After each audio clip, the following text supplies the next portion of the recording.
Welcome back again. Today's topic, Grant, we're going to talk about yields. You love talking Your about favourite yields. don't you? topic. My favourite Favourite topic. topic. I love property yields. Over the last 12 months, I suppose, 18 months, with interest rates dropping to record lows, we've seen yields do some crazy things, especially during COVID, haven't we? Yeah, it's the fever pitch around property at the moment, particularly industrial. It's getting a bit crazy. Moving into the medical sector as well. The Port Office and medical guys. What about some of those properties down south in that auction that's yields around the high fours? And Yeah, low fours. Low fours. Low Yeah, fours, yeah, sorry, low low fours. It's yeah. ridiculous. And it wasn't medical either. No, exactly. It was sneaking in the high threes, some of it.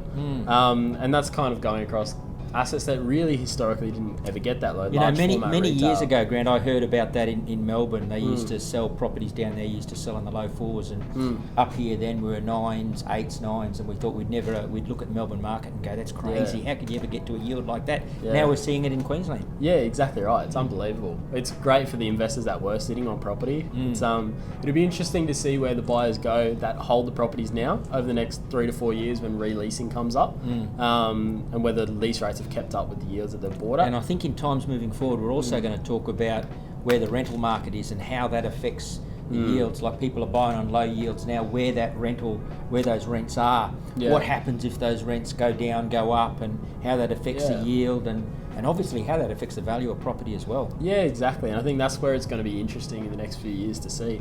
We're seeing a lot of owner occupiers that were operating out of buildings, even getting to the point where they sign themselves up on a lease to sell as a tenant investment, try and take advantage of the market where it is currently. And some are on inflated rental rates, sorry. I guess it's those that aren't doing, well, I guess it shows the importance of your due diligence.